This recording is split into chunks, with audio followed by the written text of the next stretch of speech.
Susan, I want this email to remain between the two of us.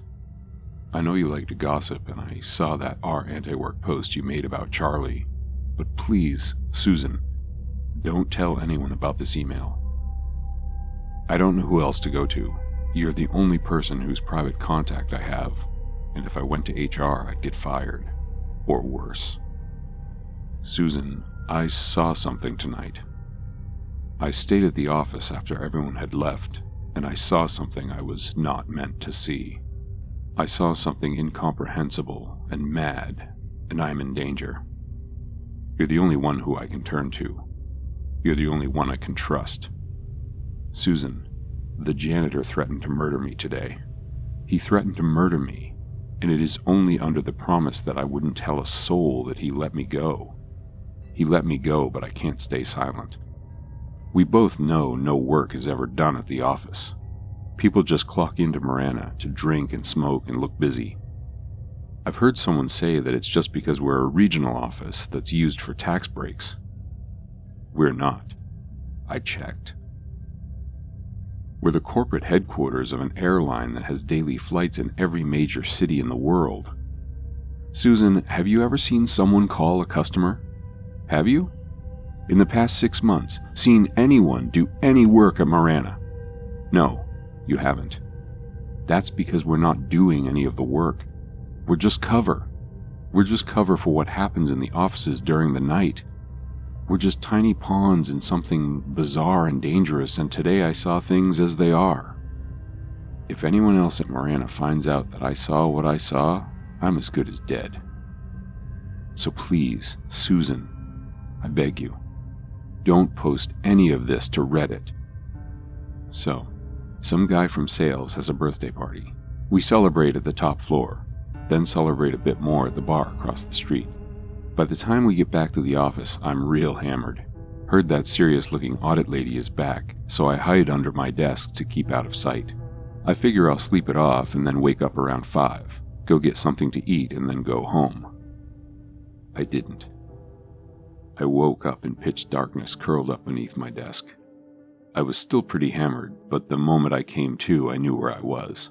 I could also smell a familiar stench. You know that supply closet full of rags on the second floor?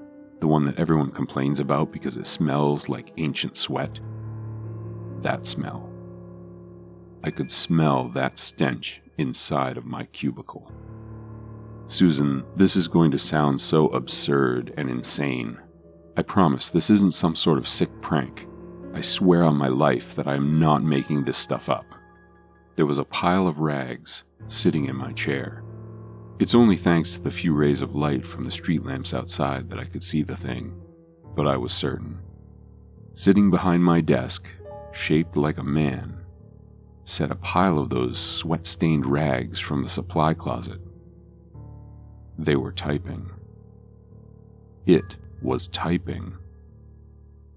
The smell, the shock, the amount of tequila I drank for lunch, it all caught up with me. I needed to vomit. But I was scared that that creature was sitting behind my desk typing away at my computer. I feared it was sentient beyond office work. I feared that it would do something to me. The air smelled like barf in a hot car, Susan, but I stayed put beneath my desk.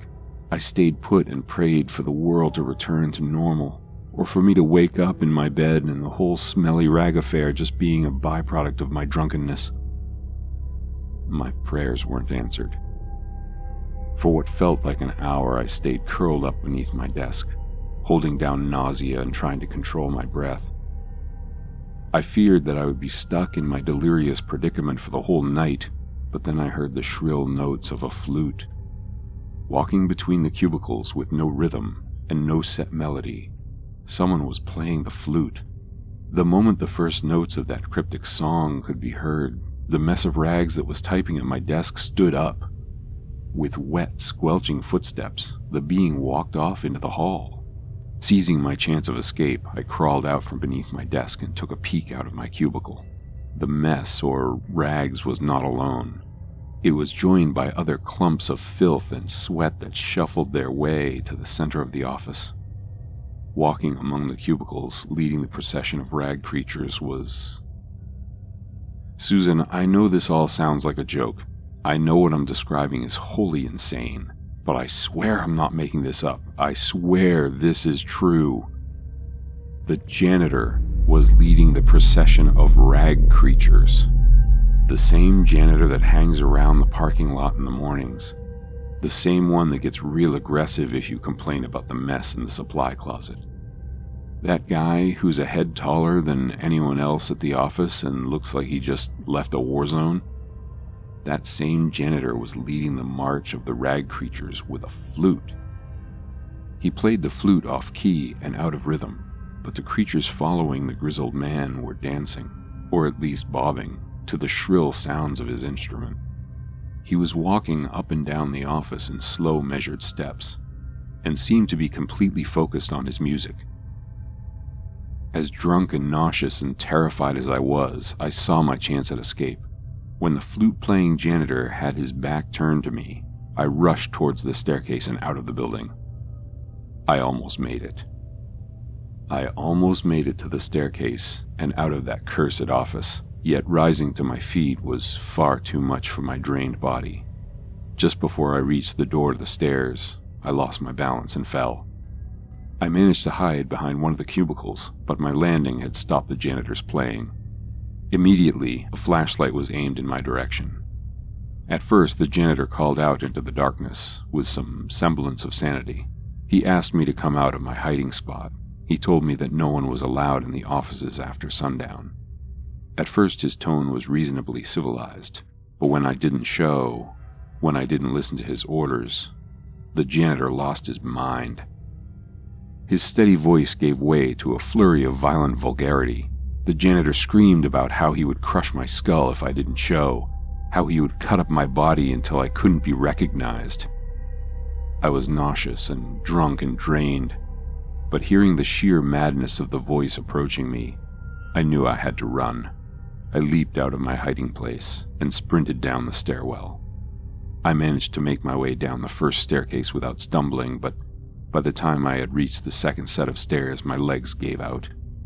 I fell down the stairs, and before I knew it, the janitor was on top of me.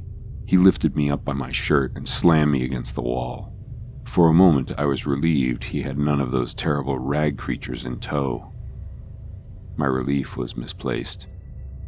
The janitor came down the staircase without the filthy demons, but he did have a knife. A big, dull combat knife that he pressed against my throat. His hands were shaking and his voice was manic. The janitor was clearly panicked, but I had no doubt he would end my life then and there. He screamed about gutting me like a fish, about making sure that no one ever finds out what I saw. He raved and rambled about how my life was going to end because I had witnessed too much. The madness in his eyes, the blade, his fury, it was far too much for me to handle. I was so scared I puked. I puked on the janitor in fear, and I am certain that it's the only reason why I'm able to write this email right now. The vomit tempered him. He dropped me and continued to scream at me. His anger, however, seemed more focused on me dirtying his uniform rather than me interrupting whatever horrid ritual I had stumbled into. Seizing my chance, I begged. I begged for my life, and I promised him I saw nothing, and I swore on everything that is holy that I would never tell a living soul what I had seen. At first he was not convinced, but with enough tears, enough begging, and some dry heaves, he let me go. When he let me go, I thought that I would actually stay true to my word. I thought that I would get home and pass out and forget about the whole affair, but the longer I think about it, the more I consider what I saw. Look, Suzan, this all seems insane, I know. I know getting this email in the middle of the night must seem like some unfunny prank, but I swear what I saw is real. The office we work in is a front for something horrid. Whatever work is done in the Marana offices during the night is part of something terrible and inhuman. I don't know how I'll go into the office tomorrow. I don't know how I'll be able to pass by that supply closet and pretend it's not connected to some terrible ritual. I don't know how I'll carry on. Please, Susan, tell me I'm not insane.